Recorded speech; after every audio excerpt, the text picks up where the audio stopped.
Discount যদি দিতেই হয়, those who are deserving peoples, যাদের আর্থিক কষ্ট আছে তাদেরকে দেবে। এর জন্য আমি একটু সব পাবো এই রিকমেন্ডেশন আছে। তারা বলেছেন চেষ্টা করো, আল্লাহ তাদেরকে তাওফিক দান।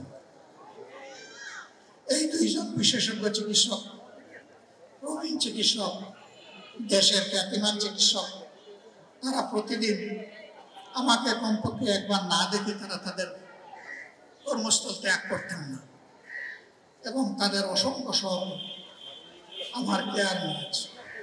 আমি যা প্রত্যাশা করিনি, যা চাইনি, তাই তারা করেছে। আমি তাদের কাছে ঋণী।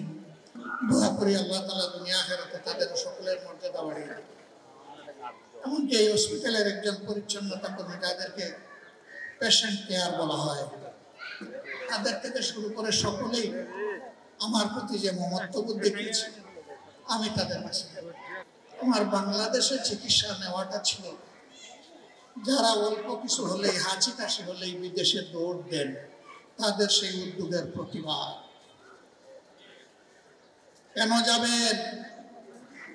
বিশেষ করে রাজনৈতিক মহলের বন্ধুদেরকে বলবো, যে এই চিকিৎসা একেবারেই বাংলাদেশে প্রাপ্যতা নাই, পাওয়া যায় না, তার জন্য যান, আমার কোনো আপত্তি নাই। কিন্তু যে চিকিৎসা বাংলাদেশে আছে তার জন্য যাওয়া উচিত নয়। আপনি দেশ বদলাবেন, জাতিকে সোনালী স্বপ্ন দেখাবেন, আগামীর সোনার বাংলা গড়বেন, আর দেশ এবং দেশের চিকিৎসা আপনার পছন্দ হবে না, বন্ধু আমি আপনাকে সমর্থন করি না। আপনি যেদিন এই দেশের চিকিৎসা নেবেন, জটিল এবং কঠিন রোগে আক্রান্ত হয়ে, সেদিন আপনি উপলব্ধি করবেন আমাদের চিকিৎসায় কোথায় কোথায় ফাঁক ফোকর এবং ঘাটতি রয়েছে। তখনই কেবল আপনার পক্ষে এই চিকিৎসা ব্যবস্থার প্যাটার্ন চেঞ্জ করা সম্ভব।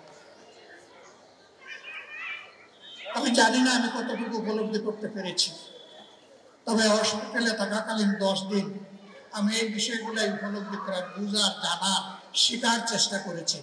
গ্যাপ কোথায়, একথা আপনাদেরকে বলবো না, একথা যাদেরকে বলার তাদেরকে বলে এসেছি, কারণ আপনারা এটা চেঞ্জ করতে পারবেন না। যারা চেঞ্জ করতে পারবে তাদেরকে বলেছি, এই জায়গাগুলোতে ফার্দার অ্যাটেনশন প্রয়োজন। সম্মানিত ভাইয়েরা, আমার এই চিকিৎসা আমাকে আঙ্গুল দিয়ে দেখে দিয়েছে, তোমরা যদি সমাজ পরিবর্তন করতে চাও, শুধু এই সমস্ত বিশেষায়িত হসপিটাল নয়, তোমাদেরকে সাধারণ হসপিটালে ঢুকতে হবে, যেতে হবে, দেখতে হবে, বুঝতে হবে, সমস্যা চিহ্নিত করতে হবে এবং তা দূর করার দায়িত্ব নিতে হবে।